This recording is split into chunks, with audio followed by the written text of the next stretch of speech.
Yes.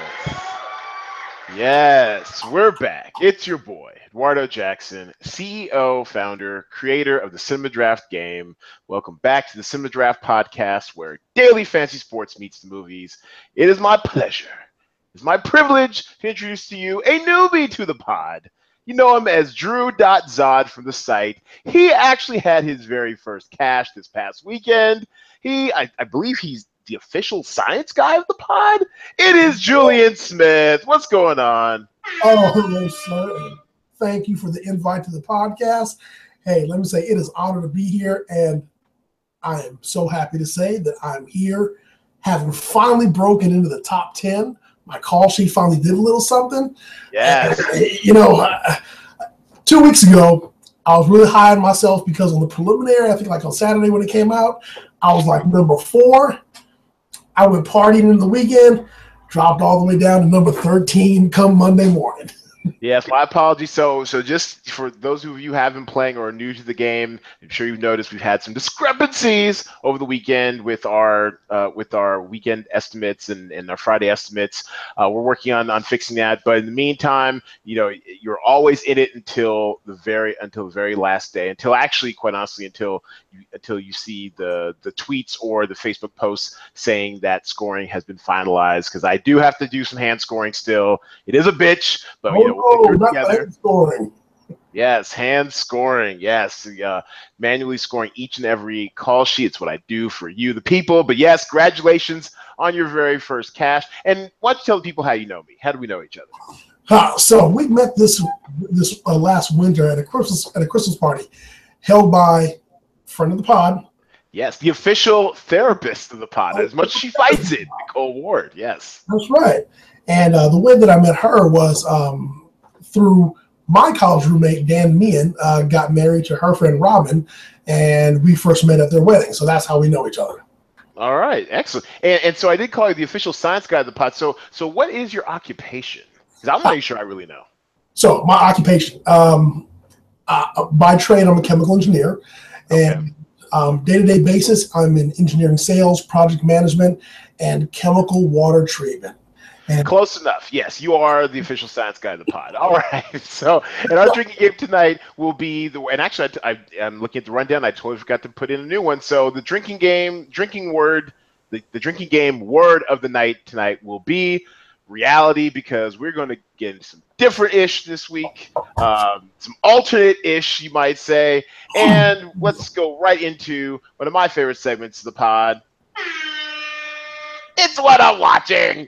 And yes, and I'm sure we might have some overlap this week with what I'm watching, because I'm pretty sure it might be what you're watching. The first thing I'm watching this week, damn it, it's The Defenders. Have you been watching The Defenders, Julian? So I am through The Defenders all the way through episode 3. Okay. So a little background. That's one you need to see, by the way. The third episode is one you need to see. Yes, go ahead. I'm a comic book guy. I'm a science fiction guy. And in my world, The Defenders has always been Doctor Strange, the Incredible Hulk, Namor, and the Silver Surfer. However, now what they've done is they've taken heroes for hire and called them the Defenders. No problem. I get it. That's what you got to do for Netflix and for the mass media. However, I did not make it through Iron Fist. Oh, yo, it was a struggle. Everyone who listens to this podcast knows it was a true struggle watch. Shout out to G Nice from the Tripod. I struggle watch it, but I did get through. So yeah. So how far into Iron Fist did you make it? Because we can help each other out. I made it, I think, maybe four, maybe 5 episodes. And the thing is, Jessica Jones tore through it. What they did with the Purple Man, taking a B-level, C-level villain, making him a prime star was wonderful. Luke Cage was Luke Cage. I was going to watch that regardless. Iron Fist. So bad. So bad. I went through. At first, I was like, I didn't think it was this bad, and then it got bad, and then I struggled, and I quit. I got to like maybe episode 11. I took a few months off then, because I'm dedicated to the canon. I'm like, you know what? I'm just gonna get through this. Damn it, I'm gonna get through this. And I will say this: it is a terrible series. Marvel and Netflix know it's a terrible series, but from a plot standpoint, it did somewhat help to get through it. But I mean, basically, all you need to know is that he goes back to Kunlan. Everyone's slaughtered because he wasn't there guarding the gate, and so he feels Sure. hella guilty. Yeah. So I watched the first few episodes of Defenders. I kind of got it, saw where they're going with the hand and with Elektra coming back and the Black Sky, whatever they called it. And Yes. I just wasn't compelled to binge watch it like I did the first two series, but I'll probably finish that up this weekend. Yeah, terrible fucking movie. Anyways, yeah.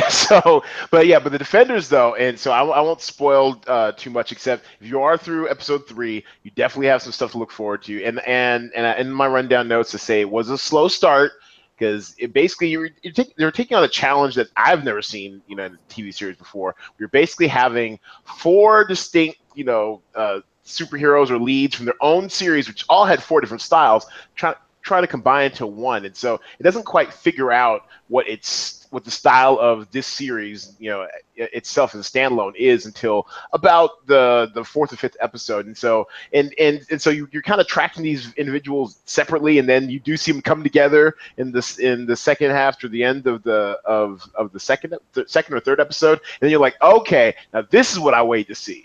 And so when they get together, like Voltron, it is some shit to see. But it's very interesting because just like how those series were all 4 separate different things, they're very 4 separate distinct personalities, and they constantly fight the idea of team. With the difference between like the Avengers, also Marvel property, where you see them, they team up and like yes, they begrudgingly come together, but they get together. Here, they're always fighting the notion of team because they're very 4 strong personalities. So I think you'll really like it. And the fight scenes when they're all together are just off the rip. So I end up it started off slow, but I end up really loving it. So you're in for a treat. It's only 8 episodes, so you're almost there.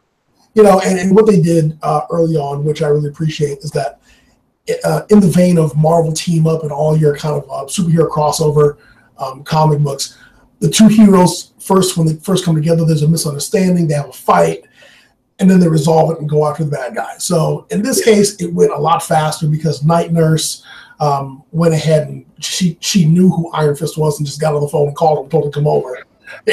Yeah, Claire Temple, aka Rosario Dawson, the connective tissue in this Marvel television world. Yes. So, love me some Rosario. And I will say this though, and so dropping a little gem for you. There is a Wu-Tang themed fight scene ahead, which is I've heard exciting as hell. And Iron Fist is just a freaking problem. I mean, the kid needs to learn how to laugh. He goes around telling everybody, listen, I am the immortal Iron Fist. Okay, we heard you the first time, dude. We get it. No one knows what the hell that means. Shut up and just either get down or get lost. Yeah, it's kind of crazy. So the Defenders is definitely one of the things I was watching this past weekend.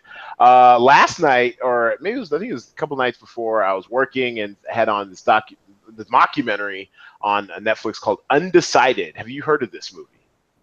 If it's what I'm thinking about, it was a movie put out right during the election, early on in the election, and they took kind of 2 guys, a mockumentary, because they took these 2 guys who truly were undecided and kind of just went through all the candidates, and I guess they were trying to change their mind, or I think at some point they're trying to pin them against each other, or So you saw it. You actually watched it. You sound like you. I watched it. It was probably on in the background, but I remember it. Yeah, no, and it's funny because I mean these. Now there's so many like postmortems and stuff after the election and how Trump win, blah blah. This took like a Borat style type of thing where you're dropping in like these actors into these real life situations and it's making a mess. And it's funny because these guys actually got real life coverage of their antics and their gaffes. So what one segment has them they basically go meet every candidate. That was like their goal. They start off in the primaries and met like all 17 Republican candidates or whatever. And it's really funny watching them like just start stirring shit up along the campaign trail. And they made real news. They made actual real news. They see all these clips of them like making news throughout the show. It's called Undecided, and it's fun. It's funny. It's a mockumentary. There's a lot of gas and stunts. Settle for Hillary. They made these T-shirts like, okay, settle for Hillary, or they were disrupting Donald Trump's MAGA events. I mean, the guy actually got Donald Trump to respond to himself. Got kicked out of numerous functions. It was pretty cool. It was fun. It's not nearly as hilarious as the Borat movie, but it's in that style, like Borat and Bruno type movies. And what else? Oh God, do we have to talk about Power? Do you watch Power? Yes, I do. Quick shout out to my godwife, the kid's godmother, who got me stuck on Power. Mm. Uh, I will say this right now. Raina. I hate Tariq. This has got to be the dumbest Is kid he the worst TV child of all time? Because of all time. I mean, if he's not the top, he's right neck and neck with Joffrey Baratheon. He is the worst, the absolute worst, and he drives me nuts. Oh my God, I can't stand that kid. I'll give him a slight pass. And I say only a slight pass because Raina could be dead all the way to the last episode of the season. If Tariq simply tells Tasha, Raina says she's at her friend's house, one of those she can stay there for the night, and is that okay? Because Tasha falls for that shit all the time. All the time. She's asleep at the wheel. She's too busy trying to get more house, dude, which offended me to no end. That Herb like that is wearing my school colors. Couldn't stand that. But Wearing them proud. Oh Lord, yeah. That really. Oh boy, that really. Yeah. So for those of y'all who watch Power, if you don't, spoiler. I mean, well, if you do watch Power, you should have already seen this. It was trending as early as Saturday night. But Raina, like, I didn't realize they were twins because he seemed a lot bigger than her. But I guess they were twins. The twin daughter, Raina, was killed because Tariq is on some fuck shit, and it really pissed me off. Oh, it pissed me off. That kid is just so unlikable. He makes stupid decisions, and and I love how accessible Courtney Agbo Kemp, the creator and showrunner of the show, is about most stuff. But I mean, even she has to know that, okay, whatever y'all do in that writer's room, and that actor, maybe he's like a really good actor, he probably is, but we cannot stand that kid. That kid, Tariq, is messing up left, right, and center. And they keep saying, oh, it's a family of lies, and that's what he does. And I get all that. But I mean, he is, like, seriously, because he's so semi-intentional about it. That's what makes it worse. At least Joffrey knew, I'm a monster. I'm leaning into it. It's what it is. You know, it's my nature. This guy is like it's like he's smart to know the difference, and he still makes stupid decisions. Oh, it's just. So I think this is Tariq's motivating factors. He's got a few of them. Number one, his dad is Ghost, and he's heard so much about what a bad guy his dad is, so he's kind of trying to live up to that. Number two, let's say it's genetic, because his dad ain't exactly a good person. Neither his mama. No, he's just doing what he knows. He's probably heard a lot of stuff growing up, especially hanging out with Uncle Tommy. So that's fine. And number three, he's this, they were making fun of him pretty much for being preppy boy and prep school boy and all that. And so now he's kind of like out to prove a point that, I could be a thug too. And especially when he was hanging out with Slim. And he's so not thug. He's so not hood. Yeah, I know. But, he's at the end of the day, he's still, trying to be that person who's like as bad as or worse than his dad. And like, oh yeah, Slim, you think my dad was bad? Well, watch me. And he's just now ended up getting the sister killed. It's wilding out, man. Oh, he just want to put hands on that little dude. So anyway, so it's been an interesting season. I mean, I wouldn't. It's hard to rank this season per se. Last season I thought was kind of weird. Of course, the first two were straight fire. This one was fine. This one I think is probably third overall of the 4 seasons. But it's just, it's been. I kind of have my notes as been a bit of an up and down season. It's mostly because tonally it feels like some stuff is just off because, and very famously, they wanted or needed more episodes. Stars wouldn't give it to them. I think they're capped at like 10 episodes, some nonsense. It's their number one show. This is bananas. I mean, you don't hear HBO telling Game of Thrones, no, that's too many episodes. Don't give us more Game of Thrones. They're begging for more Game of Thrones. So Stars like, nah, you're going to cap you at 10, even though they needed like 12 or 13 to do the story justice. And so you got 50, as in 50 Cent, who also plays a character on the show, but is an executive producer behind this joint. You have him out here throwing bombs on like Instagram, like saying he leaked episodes of the series because it's just Stars. It's just drama everywhere, and it'll be very interesting to see what happens in the off season with this show. But it's a really good show. It's in its time. It's definitely captured, to quote the WBW, the cultural zeitgeist, and I'm intrigued to see how they wrap it all up. I've been watching Power. I'm really happy with this last season, simply because, quite honestly, my one pet peeve of the show, I really got tired of seeing Jamie's ass. Every single episode. And then the one episode when he went to jail, I was like, all right, he's in jail. But tired of seeing him put in road work, huh? Yeah, no more of that. Yeah, so Jamie ain't getting none. It's funny because you see Angela wavering a little bit, like she's looking fine. He's all suited and booted. They have that moment on the stairway at the gala or whatever, and you can see she's wavering a little bit, but even she can't be that dumb. Yeah. That's funny. There's actually I think there's like a. She will be. She think so? Yeah. Well, once you go crack that black crack, and of course we have to do our obligatory Game of Thrones watch. Did you? I'm sure you're up to speed on Game of Thrones. I'm sure you watch with everyone else. It's the show of our times. You know what?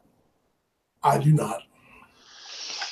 I am waiting for the end of the season to binge watch all the episodes back to back to back to back.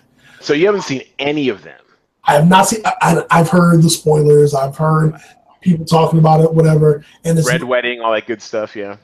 As an old Dungeons and Dragons player, I can definitely tell you that an ice dragon does blow ice. It does. It holds your opponents for +6, whatever your roll is on the round, and then it attacks you with claws and wings. Interesting. Okay, we might have to bring you back after you've seen Game of Thrones to do like a whole Game of Thrones. But your mind will be just blown to smithereens. Okay, and so I guess in light of that, we'll just say yes. I am looking forward to seeing what the hell an ice dragon does, because that shit was just. It was heartbreaking. It was crazy. I'm at the point now where I watch it in real time and I live tweet it with the people, and then later, late that night or early tomorrow, the next day, I'll go rewatch it. No devices, just to absorb everything I missed, and it's just, oh my god, it's so good, Julian, it's so good. And I'm sad that this Sunday is going to be like the last one. I mean, I'm trying to think. Do I have? I do have a guest lined up for next week's pod, but we might just have to clear out the lane for like I'm sure it's gonna be 80 minutes. That's damn near a movie length. It's gonna be an 80-minute episode. Can't wait. It's gonna be nuts bananas. And if you, I don't know. I mean, you probably won't even be able to. I mean, there'll be so many spoilers out there that you probably will just kind of wash right over you. So if you haven't watched it or seen the context, but I'm sure some crazy shit's gonna get down. You can have everyone in the same place for the first time in pretty much in series history. I'm excited. My body is ready. And real quick, I've been watching this show on Netflix called White Gold. It's I think it's BBC production, definitely very British production, about Essex, as in England, Essex, England salesmen who sell vinyl window sidings in 1983. It's very kitsch. The music is so 80s. All these suits are double-breasted. It's Ed Westwick, for that dude from Gossip Girl, which I never watched, but he's got a very I wouldn't say unique, but a very douchey look, which plays right into this show, and it's really good. It's only 6 episodes. You can knock it out like in an evening. Have you seen anything about White Gold? It's in my feed on Netflix, as far as what's trending and what's recommended for me. So it's on the list. Yeah, it's good. Like I said, it's only 6. They're already renewed for a second series, as the British say. So a second season's coming next year. So yeah, you can invest in it. It's fun. It's breezy. It plows. I mean, it's only half an hour. They're only half-hour episodes, and it plows through plot like nothing. So I think you enjoy it. Very, very, very, very British. So British. And I guess we have to look forward to Narcos coming up too. I think that's this weekend, or actually the weekend after. I think September 1st. So a lot of good stuff coming down the pipe. It's what we're watching. Yes. And what else are you watching? What 3 things are you watching? Hey, so on the regular, I'm watching the usual stuff: Ballers, Insecure, and Snowfall. Really enjoyed Snowfall. Started picking up some steam. They discovered crack. He discovered crack. This is gonna be very interesting. I'm really hoping they don't end up painting themselves into a historical kind of storytelling corner. We'll see how that goes. Stuff I'm catching up on. Some of your fans. I had never watched Ray Donovan, so I'm catching up on Ray Donovan. I did. I struggled to watch the first season, and I was good. The first episode, I was like, and it started getting better. And classic movies, for the very first time this weekend, had a date night, and I was taken to Rooftop Cinemas. Oh. I was taken to see The Godfather. What you know? What man? This might get me fired from my own podcast.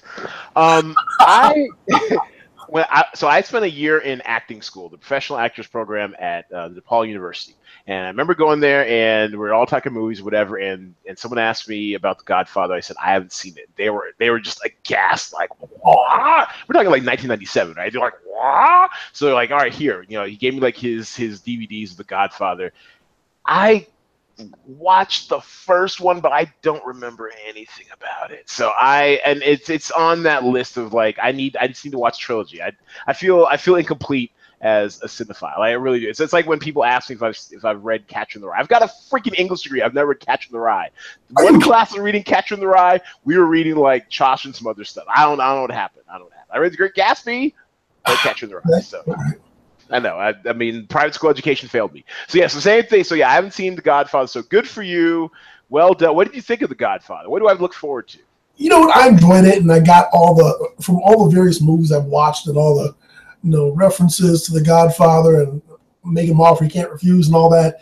You see where that all comes from. So it was good, and the story was pretty good also. Okay. Like in each one of these mob movies, they're not very kind to black people, but all right, whatever. But I watched the movie and enjoyed it for what it was. And a rooftop joint, huh? So I mean, it's been a few months since I've been to LA, but God forbid I get a date again. I mean, if I'm out there, what's that spot? Hook a brother up. What was that spot looking like? Where was it? Was that on top of like the Standard, or where was that? It was on top of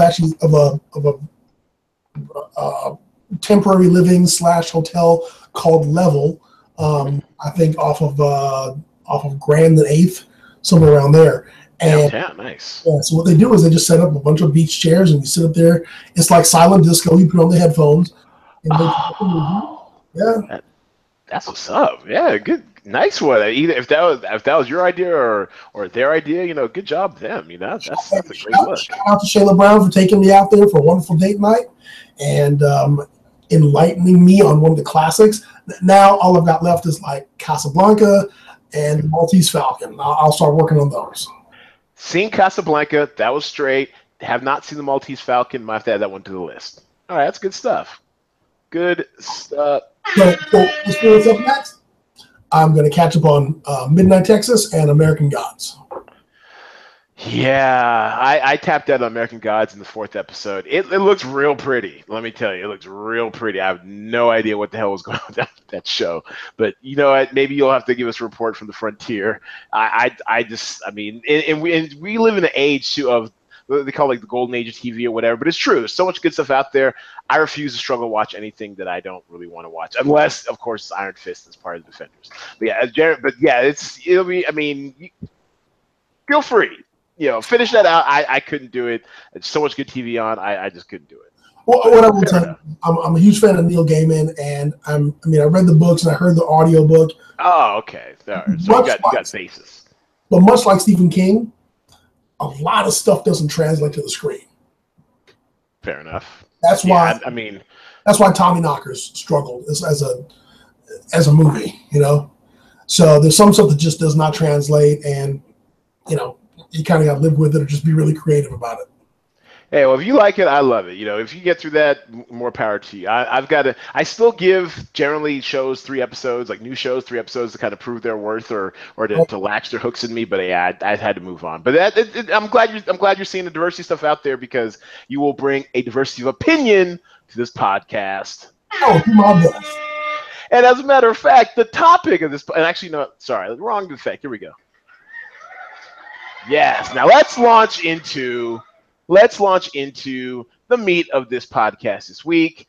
The topic was self-selected by Chemical Julian himself, our official science guy of the pod. He has an intense interest in the top 5 alternate universe films that are out there. So, and this is going to be very interesting because the rules might be a little bit out there. What qualifies as the alternate universe, whatever. We'll figure it out together. And basically, the general rules of the game for this podcast is someone names an alternate universe film. We alternate picks. Once that someone picks that movie, it is out of play. So, as you're my guest, and this is your brainchild, and I'm scared because I know exactly what my top number 1 alternate universe film is, but I'm gonna cede it over to you. Go ahead, tell me tell me what first is your top alternate universe movie, and I'll fire up the screen share so everyone can enjoy. All right, before I give you my top pick, I've got to go through a few honorable mentions. And Okay. all the honorable mentions are TV. Oh, so you're you're going through all the honorable mentions before you got started. I didn't know you can't disqualify stuff first. No. You can't knock movies out the frame before you get These are started. all Nah, TV. no, no, no, no, no, Oh, no, you know no, no. what? We'll save it for last. We'll save it for We'll last. save it for last. If I don't get there, you can save it for last. This is already gonna be struggle enough for me anyways. Because All right. I picked all TV shows. I didn't pick you moved for honorable mention. But All right. So what's your first one, though? What's your first my one? first pick, Yes. I owe this to as we go full circle. My ex-college roommate Dan Meehan, I got back from grad school. He's like, you got to watch this movie starring Jet Li. It's called The One. Oh, okay.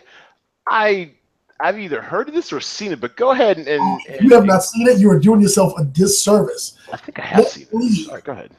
Jet Li starts off pretty much as a temporal cop, and they're going after one of his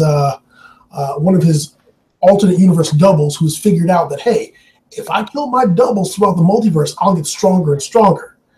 And so that's what his alternate is doing. He's going through the universe killing all of his alternates, but each time he kills one, all the other alternates get stronger. So it kind of makes it harder for him to kill each subsequent one.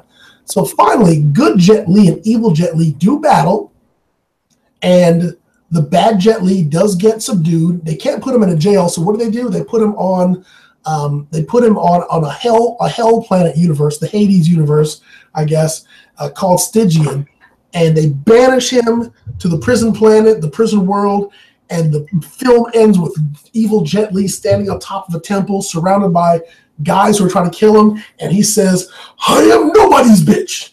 The whole movie. Well, and I mean, this looks hella familiar. I can't tell you for the life of me what it's about. I mean, I take your word for it, but yeah, this looks super familiar. Definitely looks like a movie I would have seen in the theater, and it has Statham, so yeah. All right, I dig it. It probably will remind you a bit about Time Cop, and yeah, that was Jean-Claude Van Damme, right? Yes. Oh, 1994. I ride for Time Cop. Man, make no mistake. Yeah. But definitely, yeah, the one, if you talk about parallel universes and seeing alternate versions of yourself, that one was great because he's got some really wacky alternate versions of himself. Okay, I can dig it. All right, so my first one, I'm definitely taking this one off the board. It's Back to the Future 2. Now let's just get this clear up. All right, so while it's technically time travel, there is an alternate universe, so it totally counts. Because then he has multiple versions of himself and trying to avoid running into each other and occupying same space, all sorts of stuff. So all that stuff applies because there is a multiple version of himself running around at the same time he is. So I think so. I mean, it's my damn show too, so it's gonna count. So yeah. So this, I mean, it's a classic. Everyone loves it, and I'm definitely taking this one off the board because if I didn't say it first, I'm sure it's gonna be your second one or really close. And look, here it is. You see the different universe, the present 85 and the alternate 85, the one where Biff, is freaking Donald Trump. Are we in the alternate universe right now? Come save us, damn it! Please save us. Universe right now. I mean, and it's just so good. It's just and even the version of the future that they have. I mean, we're technically living it, and it's sad because where's my damn flying car? It's 2017. Where's my damn flying car? Anyways, even the version of the future still holds up. It still looks cool. We still even have some of this stuff, and it's just really. I mean, maybe once we get the Hyperloop, we might be getting close to it. But either way, we don't.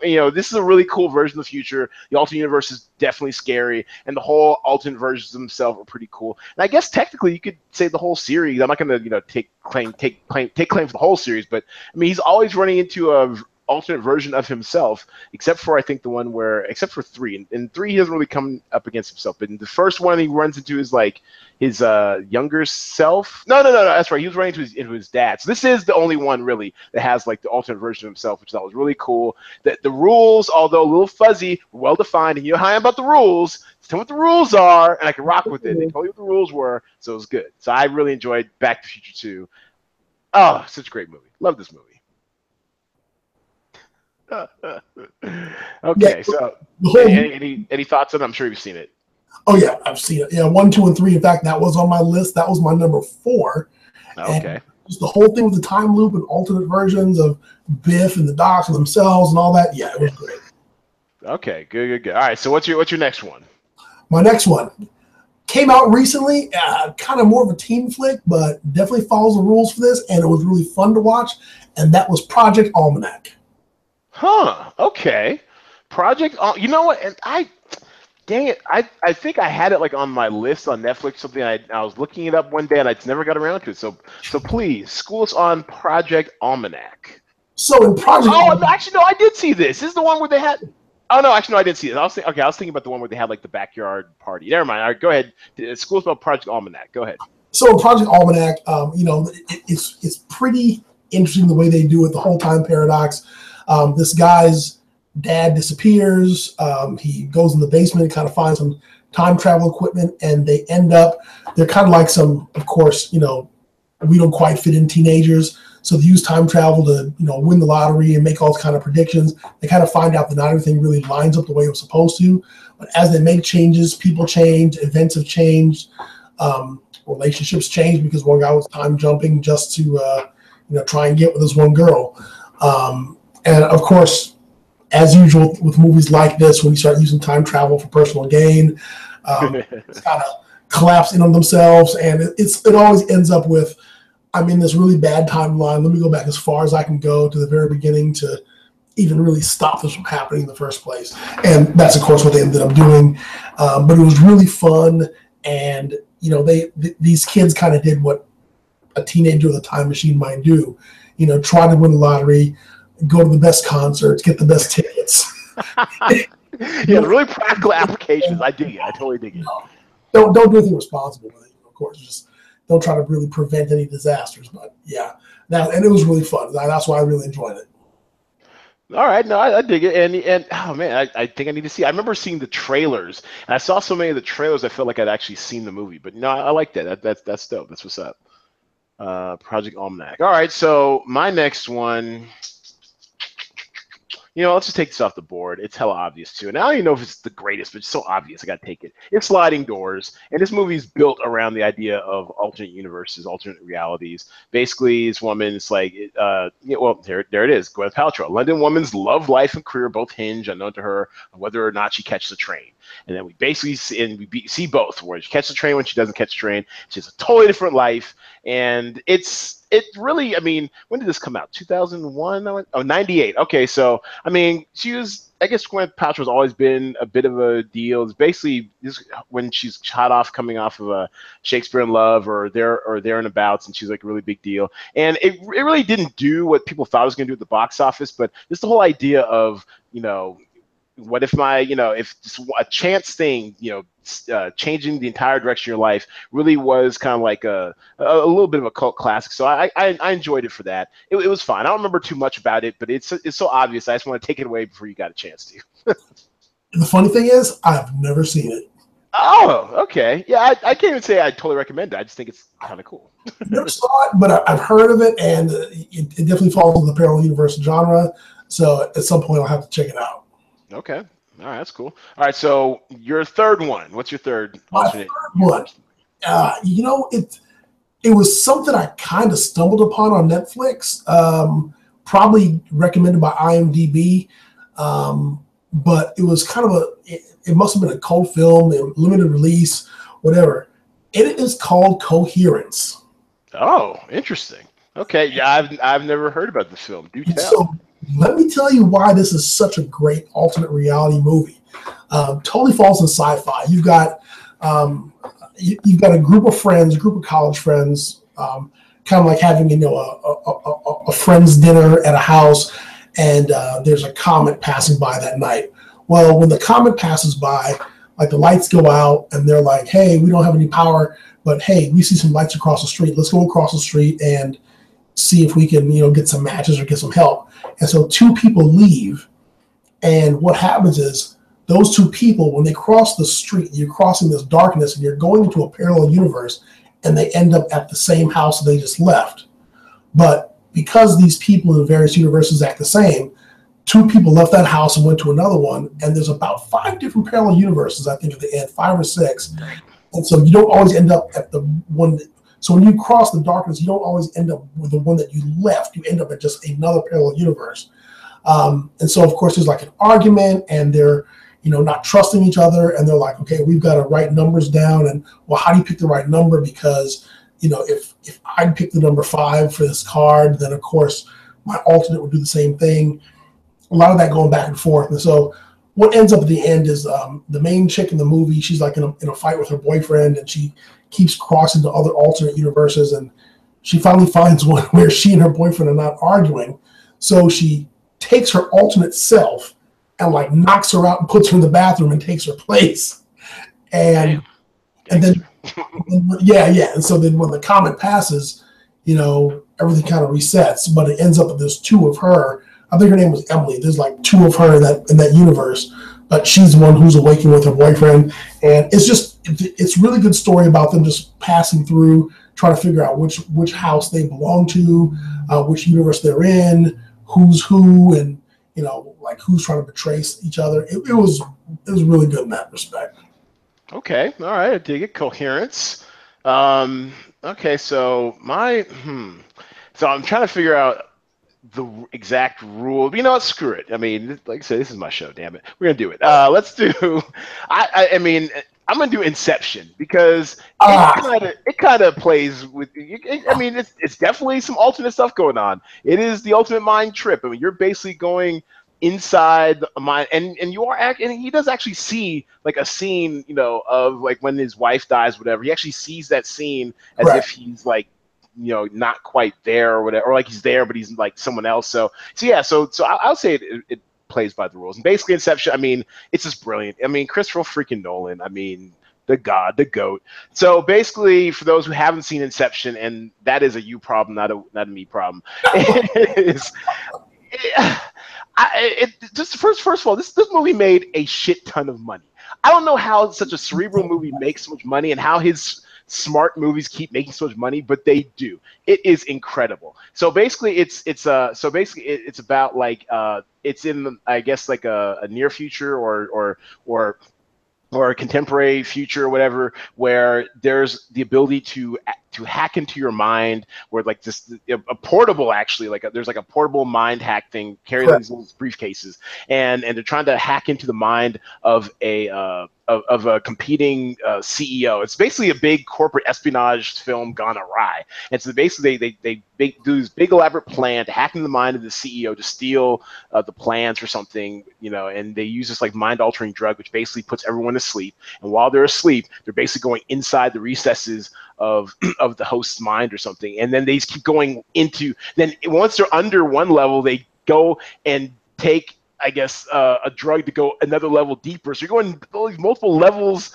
of like consciousness, and things mean stuff, and stuff that happens to the outer body eventually like affects like the inner, reality. Hold on.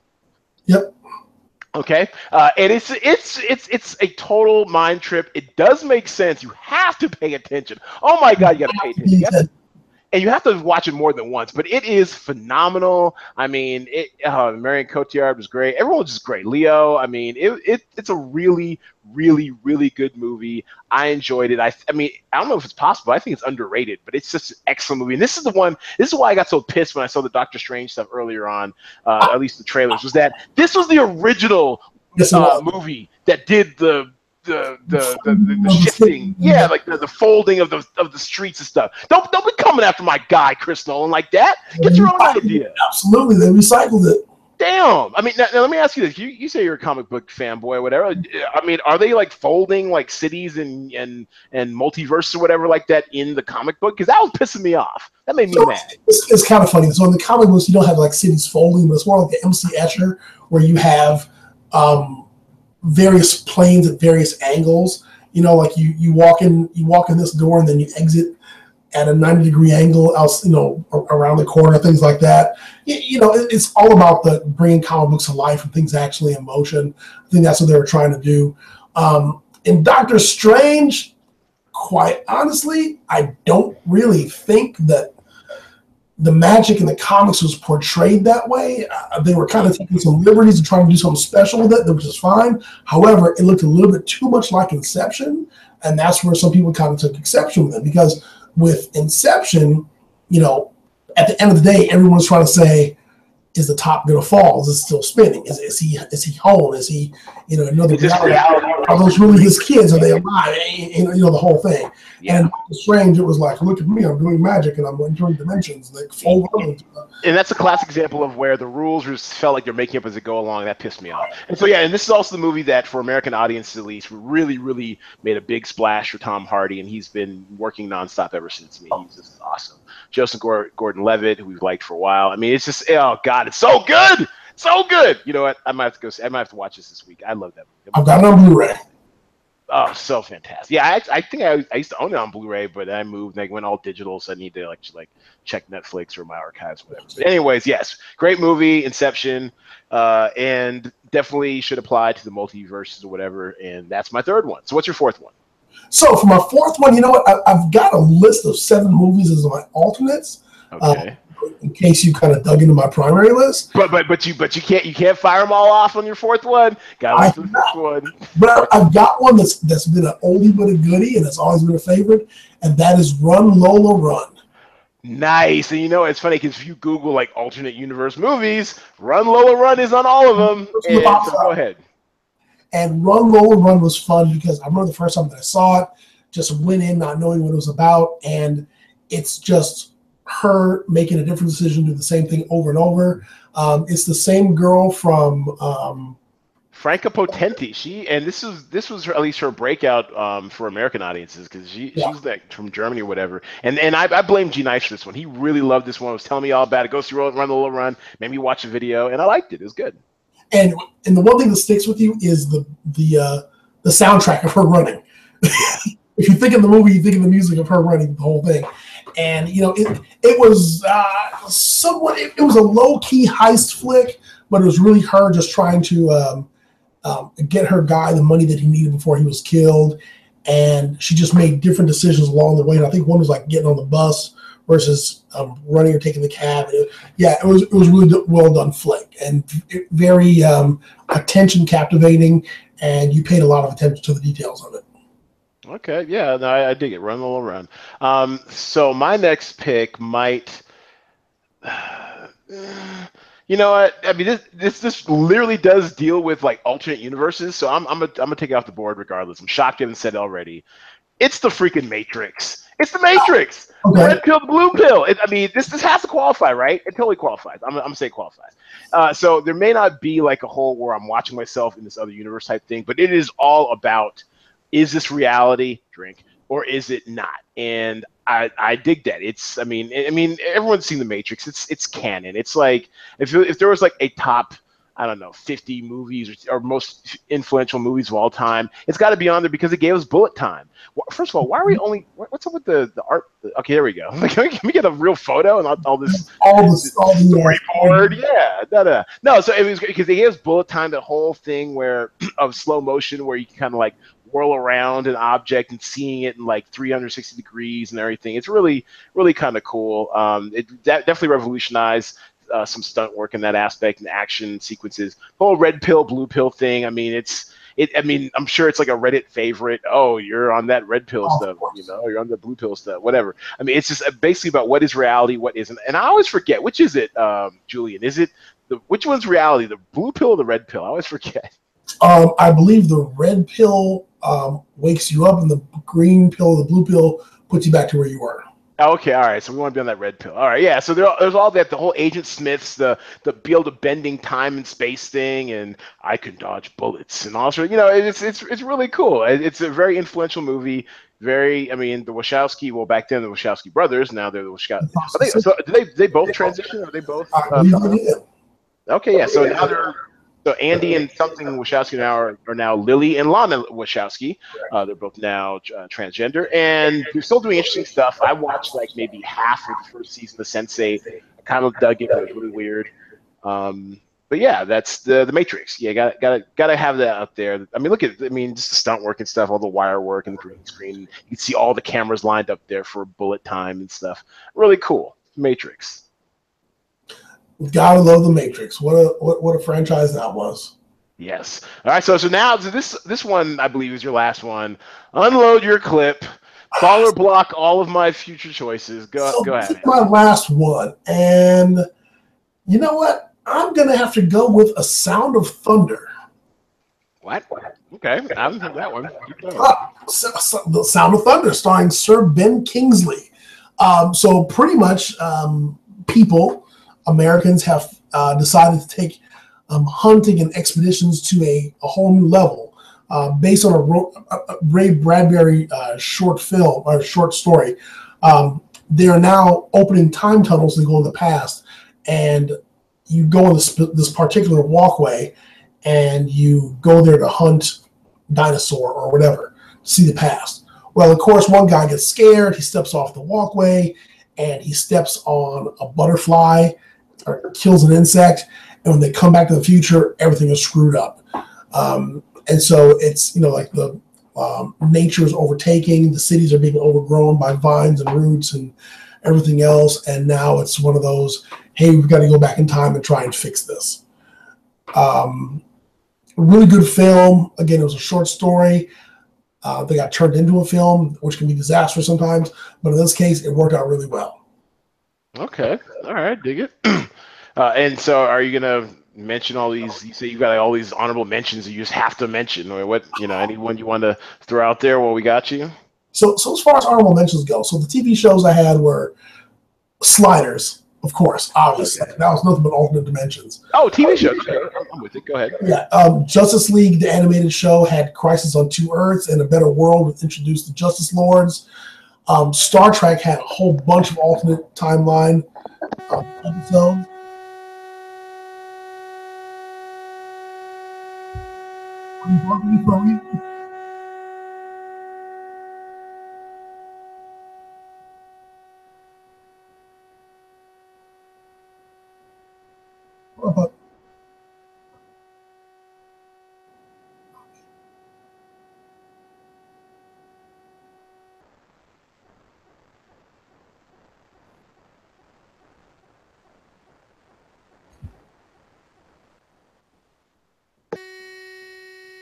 Nope, no static.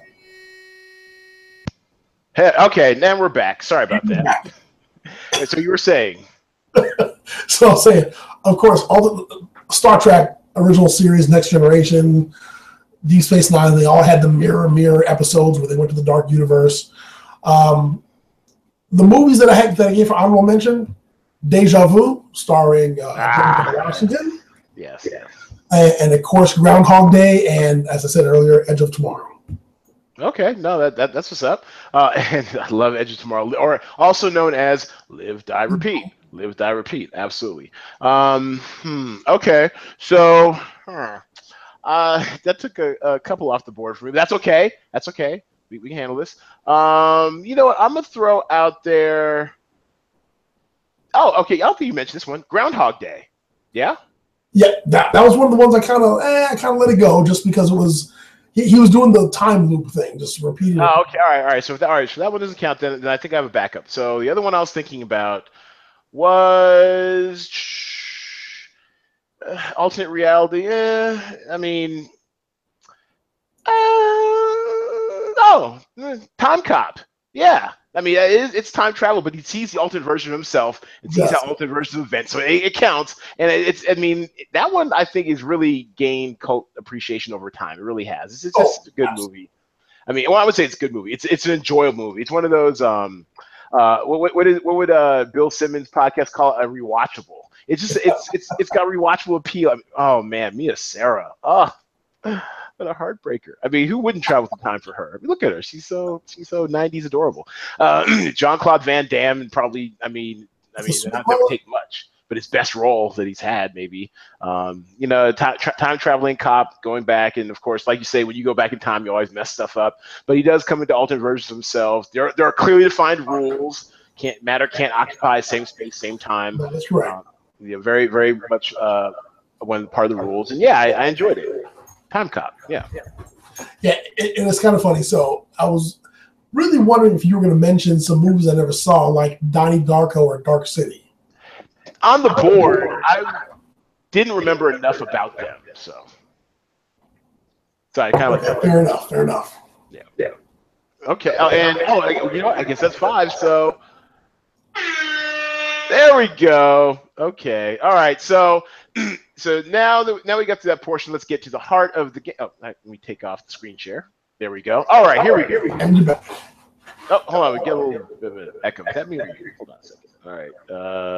Okay. Let's move forward. All right. So basically, for those who are new to the podcast, what is Cinema Draft? It is the fantasy sports version of the movies. Instead of drafting athletes from teams, you're drafting actors from movies. How their movies perform at the North American box office can earn you points for your call sheet of actors while competing against others for fun and prizes. You draft 10 actors who are assigned a dollar value salary. You have $100,000 in budget to try to draft all 10 actors. Must be 10, no more, no less. You have 3 release types of movies: wide release, 2,000 screens and up; limited release, 501 to 1,999 screens; and platform release, 500 screens or below. You must draft at least 1 actor from each of these type of films. You have 2 headliners per film, and headliners' points are worth 40% more. For example, Suicide Squad, if that earns 100 million over a weekend at 1 point per million per at 1 point per million in box office per actor, Margot Robbie would get 100 points, while Will Smith as a headliner would get 140. It is free to play. We have over $200 of prize this week, plus $25 bonus to the highest scoring call sheet. And so we are going to get into what I call the shot list. 1 second, and screen share for that. And let's talk about your call sheet real quick. Your great victory. I would say victory, but you did cash. It was a personal victory. Talk about your experience. What did you do differently to get in the money this week? Man, so what did I do differently? So I will tell you. After kind of going at it blindly for a while, I started to consult Box Office Mojo. I still kind of threw the dice on some movies. Like, for example, the Emoji Movie had to go. I knew that Girls Trip should still be able to pick up some money, and then some new movies were coming out. So, you go for what's new, and then you kind of look at what are some niche films, so like your platform, your limited release, that have some well-known names who are starring in them, which, not everyone's going to go see The Hitman's Bodyguard. Some people are going to go see, like, for example, so the Big Sick. Yes. Which I actually saw this past weekend, yes. The Big Sick, I thought it would be kind of like on parallel with The Namesake, and The Namesake I thoroughly enjoyed. Also, a lot of these kind of like, the Bollywood movies are doing big money. They're doing big things here in America. They've got a group, that's going to go see those movies and raking them in.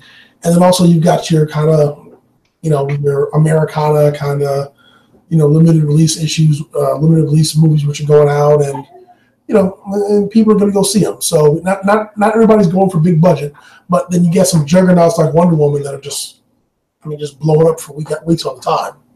Yeah, so a little bit of research goes a long way, is what you're saying. I mean, and that's what we've seen from our best players, our top players. Once again, I can't badger this enough. The group chat, it's free. We're giving away a game for free in there. If you've noticed, almost every week, the top performers, almost all of them are from the group chat. There are side bets going on in case you want to win a little money on the side. We're always talking screen counts, getting the latest updates. We did do something different this week as far as we've added, well, I decided to share a little bit of my methodology with you all. We're now sharing the actual spreadsheet, the ones that make their appearance on this very podcast, sharing the spreadsheet. And by that, I mean this right here. This is how I plot out the salaries and keep up with the screen counts and everything every week. This is basically what we go off of. And if you are, I don't know, if you're really swift with Excel, you might even be able to figure out an optimizer to figure out the optimal, call sheet to submit. I'm looking at you, Jaybird. Anyways, so definitely make sure you do your research. If you can, join the group chat. It is free. We have had previous guests who on the show who have kind of peeked in the spreadsheet. And actually, I'm a little bit sad because I thought this would be the week that our girl Kiana Pat, who's the guest from last week. I thought this would be the week where she'd break through, where she'd be in the money. And it turns out that you beat her out by 0.10 points. How do you feel about that? Awesome. Any win is a win. It's going straight to the pay window. All right, so here we are on the spreadsheet. Let's take a look at some of these values. Oh, and so basically, this is the section that we call the shot list. That's right. And the first part of the shot list is the A list, and these are actors you will definitely want on your call sheet. And the first one of that, I would say, would be, I mean, this is probably, if it weren't for Labor Day weekend coming up soon, which is always the worst weekend for for movies, I would say this is probably the worst weekend of the movies this year. It is terrible. But so in the spirit of that, I'm going to say, let's see. Hold on one second. Okay, let's say Ryan Reynolds. Damn it, Ryan Reynolds from The Hitman's Bodyguard. So this is basically a repeat from last week's shot list, and only because it ain't broke, don't fix it. Made 21 million this weekend. It's going to lose half its audience. It's still going to make, which means it'll still make about 10 million or 10 points in wide release. And to be honest with you, I mean, there's nothing really wide releasing that's that inspirational or inspiring. I mean, if it ain't broke, don't fix it. So Ryan Reynolds first one on the A list, and also I think this has sleeper potential. We've seen this movie before. It's called Terminator 2: Judgment Day, but they're re-releasing it in 3D. Where are they showing it in 3D? Is it like totally IMAX, or is it just like any theater that has 3D or what? That's a good question. Well, I think it's exclusively in 3D, and I counted 254 theaters on MoviePhone. So I mean, it could be larger, it could be smaller. But I counted 254, so it's going to be a very solid platform release. And I mean, platform release can be kind of iffy week to week, but as far as like potential, I mean, it's not going to do like a ton of money, but this could eke out like a million and a half, which is good for 15 points. This could be our highest producing film in the game next week. I definitely think you're going to get people who are nostalgic for the original Terminator series who are going to go out there and see it. So if it were to get over 2 million, I would not be surprised. Yeah, absolutely. So keep your eye out for Linda Hamilton's 7200 Terminator 2 Judgment Day 3D. It might just be a hidden value right there. Co-starring, it's the next part of the shot list, and these are some values that you may want to look out for this weekend. Aubrey Plaza, Ingrid Goes West. I saw the trailer for Ingrid Goes West, and I laughed my tail off. I want to see this movie. I think it's expanding a little bit more. Aubrey Plaza is, of course, the very droll April Ludgate from Parks and Rec. She's awesome, kind of cutie too. It has a really weird, offbeat sense of humor. I mean, it's basically about fan stalking. Elizabeth Olsen, probably the hardest working indie actor right now. She's pulling double duty in the talent pool this week. As she's also headlining or co-headlining Wind River. She's here for 6300. Ingrid Goes West. You can pick either Elizabeth or Aubrey for both 6300 or both. It's a platform release. The reason why I like this film so much, besides the trailer was awesome, is that based off of last weekend's per screen average, you know how I love me some per screen average. Based on last weekend's per screen average, it was second overall, $10,284 per theater. And so even if you have that by expanding into 127 more screens, and that's once again, I kind of counted them up via MoviePhone, so this, I can't say exactly how many screens it's going to be on, but that's my guess. If you're on 127 screens at an average of 5,000 per screen, you're looking at over 600,000 in box office at 1 point per 100,000 in platform release per actor. That's over 6 points. That's 6.35 points with the headliner bonus. Hold for the math. There you go. It's almost 9 points. And it's going to be a weekend where you very may well see a winning score come from like 100 points or less. It's going to be a terrible weekend at the box office. So just brace yourselves, y'all. Brace yourselves. And like I mentioned to Julian, I mean, you might have to ignore the estimates over the weekend because we're still working out the kinks on that. My bad.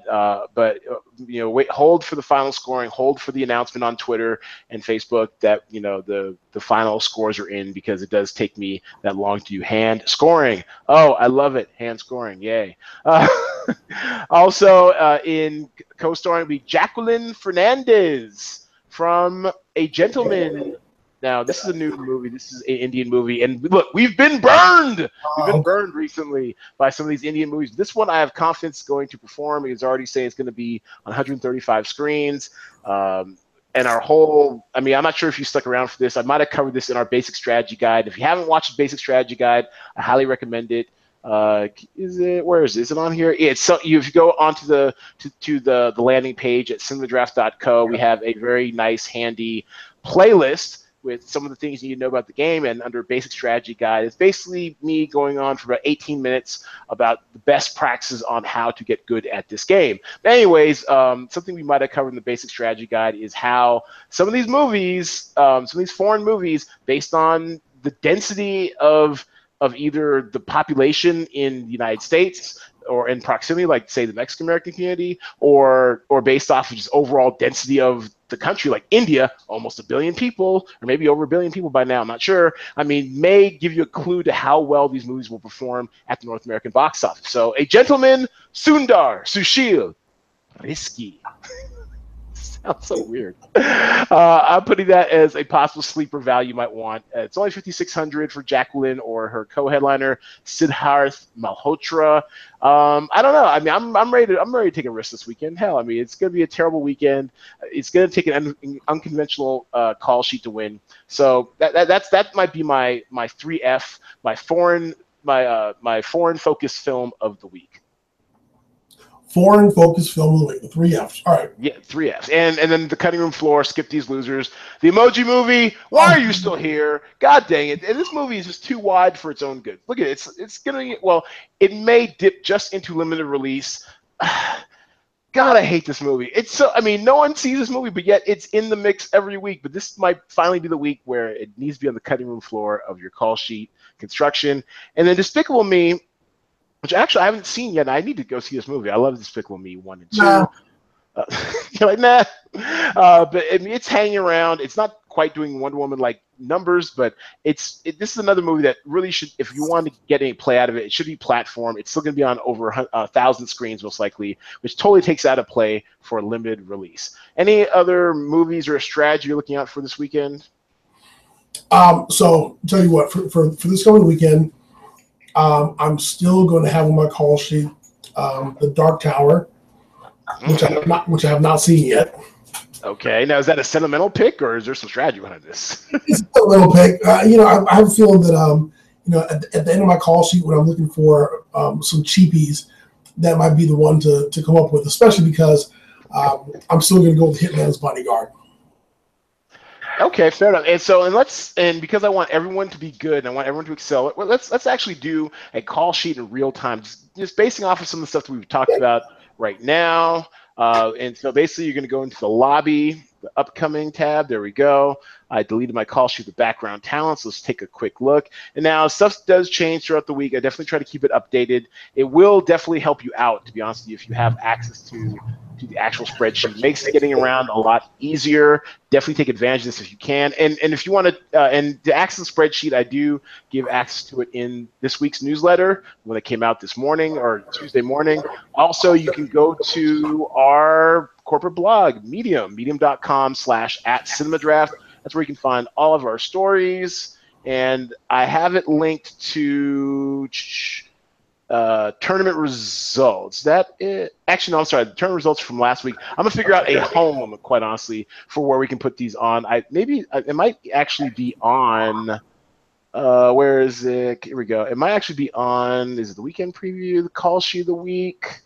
Nope, it's not on there. Anyways, we'll figure out a home for it moving forward so that you can access it easily off-site as well.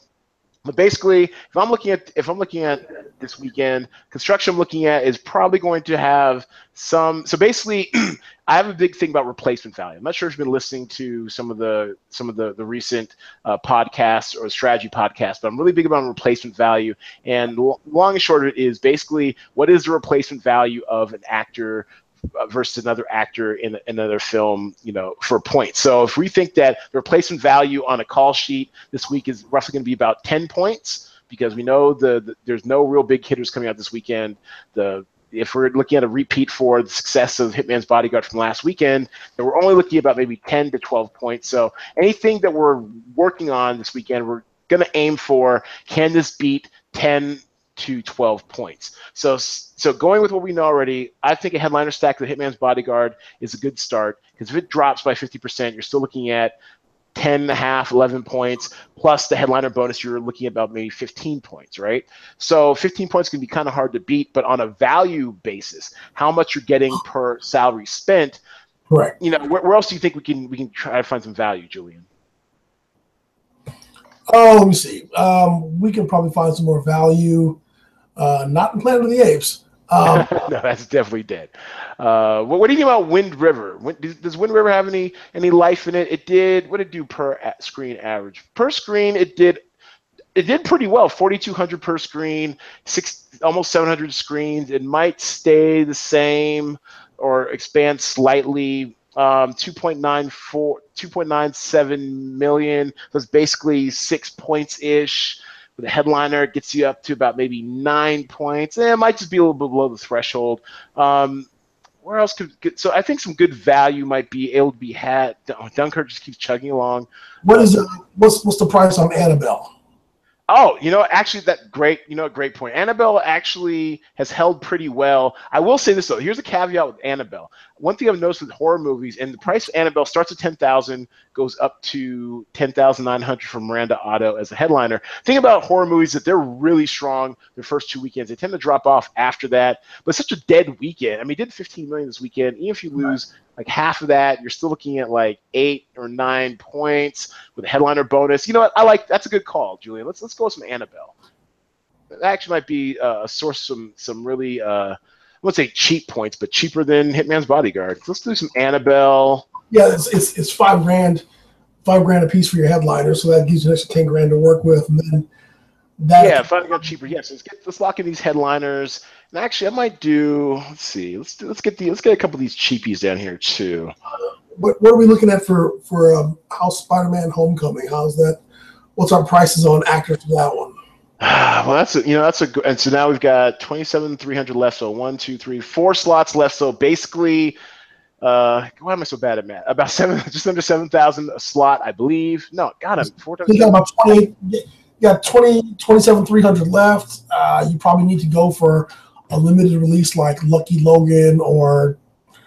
Well, actually, Logan Lucky is actually still wide release and did so bad this past weekend. And that's a good movie. I reviewed it earlier today or late last night. It's a good movie, but it just hasn't caught on. So we might need to avoid Logan Lucky. But we definitely need a limited release around here somewhere. Here's a wild card. Might I interest you in All Saints? The only reason why I say that is that every year, 3 or 4 times a year, one of these faith-based films pops out of nowhere in limited release and just does bonkers business. Now, I think we've had that already this year with the Cabin or the Cabin in the Woods. That wasn't it.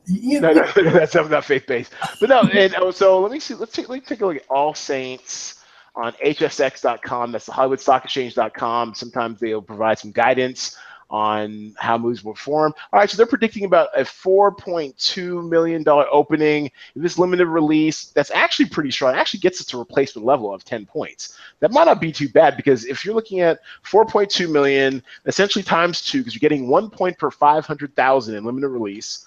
That's 8.4 points with times the 40% bonus. So you're looking at about 12 points. You know what? Damn it, I'm gonna drink the Kool-Aid. Let's get us some All Saints. Let's get us a couple headliners here.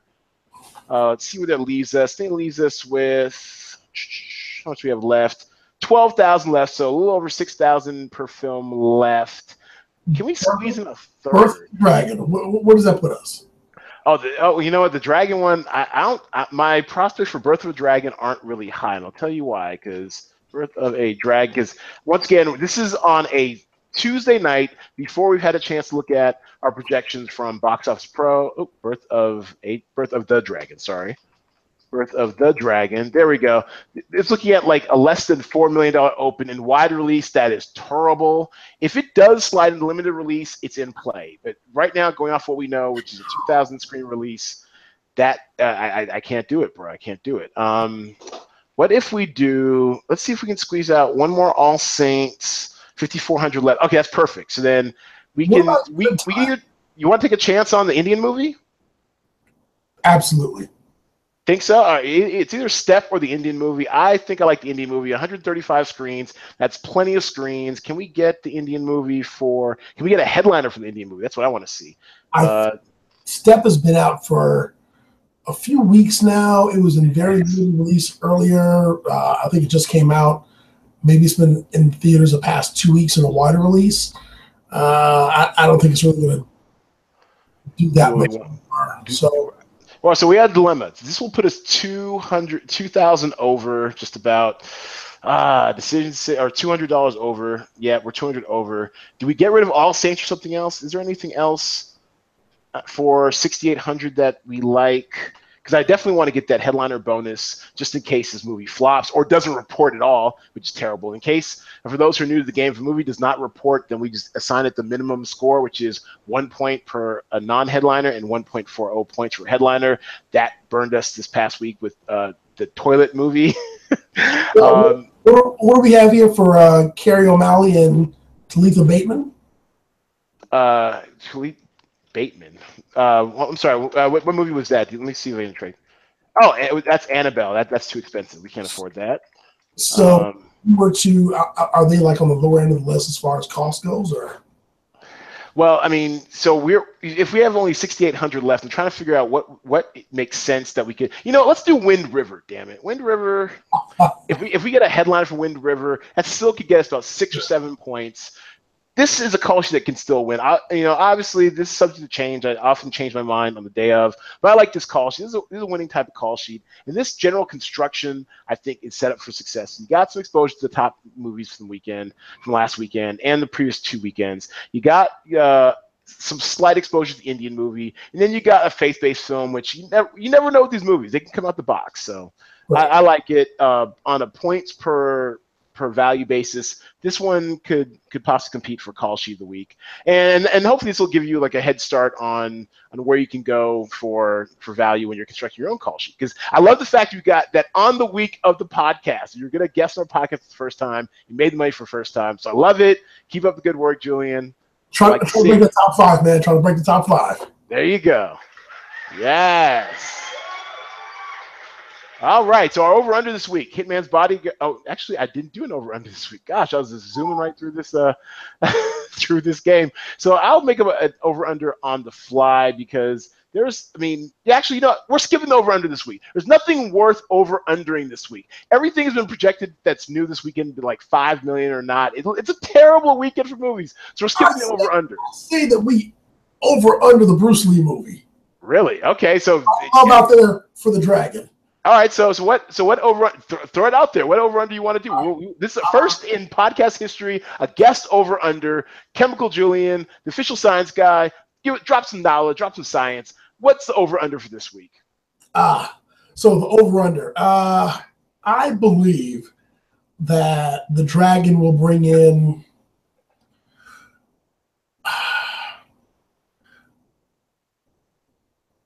HSX said 3.88, almost 4. Yep. I think it'll make 4. Okay. All right. The podcast's lowest over under yet. 4 million. Will it go over 4 million or under 4 million? I'm inclined to say it's going to go under 4 million. It's going to be. I haven't heard anyone talking about this. I've seen like maybe 2 commercials for it, and I watch everything. So it'll be interesting to see. It'll be very interesting to see the results from the last poll. Out there. So are you over? Yes, I'm going for the over. Okay, we have it on wax. Julian's over. I am under 4 million for Birth of the Dragon, the Bruce Lee movie. Results from the last poll. Did I do this right? Hitman's Bodyguard. Oh yeah, 53% picked over 15 million for Hitman's Bodyguard, including myself. Surprise, surprise, was actually right. It got 21 million on its opening weekend, so it performed admirably. And we will see how our lowest yet over-under shall perform. Birth of the Dragon, $4 million over-under. I will make a note to myself to set it up tonight after we wrap up the podcast. Okay, another one bites the dust. We're going to bring this sucker in for a landing. Where can you find Cinema Draft? You can go to cinemadraft.co. That is cinemadraft.co, and sign up for the free beta. It is free to play. We're offering over $260 a week in cash prizes. definitely follow us on all of our social media. We're on the Twitters. We're on the Facebooks. We're cover blogs at Medium. We even have a Pinterest board, damn it. Just follow us. Subscribe to the podcast anywhere you get your fine podcasts. SoundCloud. Was it SoundCloud, Stitcher? What's my favorite podcast Addict? We're everywhere. Go. Podcast Addict is awesome. Yes, subscribe wherever you can. Once again, the game starts at 10 p.m. Thursday evenings Pacific time. We have theater lock. That is when we lock in the screen types and the release types and the screen counts for the weekend. That is at 6 p.m. Pacific time. So if you set up a call sheet before then, make sure you double check your call sheet to make sure it's valid and it's running, or you might want to tweak your strategy after all of the screen counts are accounted for and release types are locked in. Game starts once again at 10 p.m. Pacific time, ends sometime Monday evening. Whenever I push through my hand scoring, pray for a brother. Usually sometime around 6 or 7 p.m. Pacific time. And Julian, you've been a great guest. Thanks so much for being on the pod. Anything you want to plug? Plug your ish. Oh, well, thanks for having me. And what am I going to plug? Hey, I'm not going to plug my company because, they'll probably be like, hey, don't be doing that. So All right. I'm going to go with, if you like me and the weather's cooling off and you got like your Saturday mornings, your Sunday mornings kind of open, alltrails.com. You can go ahead and search for all the best hiking trails in your area. You can put the filter in, determine like which ones are animal friendly or dog friendly, which ones have rivers, lakes, and all that kind of stuff. So go to alltrails.com. Go find yourself a nice hike. Go enjoy the fresh air and the great outdoors. Also, one of my best childhood friends, Nicholas O'Donnell, his band is called The Pearls. Go check out thepearls.band on any Google browser that you got. And wow, they got a .band? That's it. You got a .band. Okay. And also, got something on your mind, kind of feeling blue, kind of feeling down, please don't feel afraid to step to one of the friends of the podcast and go to the Words of Wellness blog by our very own Nicole Ward, lmft.com. Oh, fam helping fam. I like it. The official, although she says unofficial, the official therapist of the pod, Nicole Ward. We'll be seeing them back to the fam pod. They will be back September 5th for another recording. So keep on the lookout for that after your Labor Day weekend, which of course will probably be the worst box office weekend of the year. But thanks again, Julian. You've been great. Thanks for having me. Get an extra air horn for that. Thanks, everybody, for listening, watching, subscribing. Spread the word. The more people who play, the longer we can play this out and get more sponsorships and prizes. And y'all know what to do between now and the next podcast. Go see a movie or something. Watch, see a movie or something.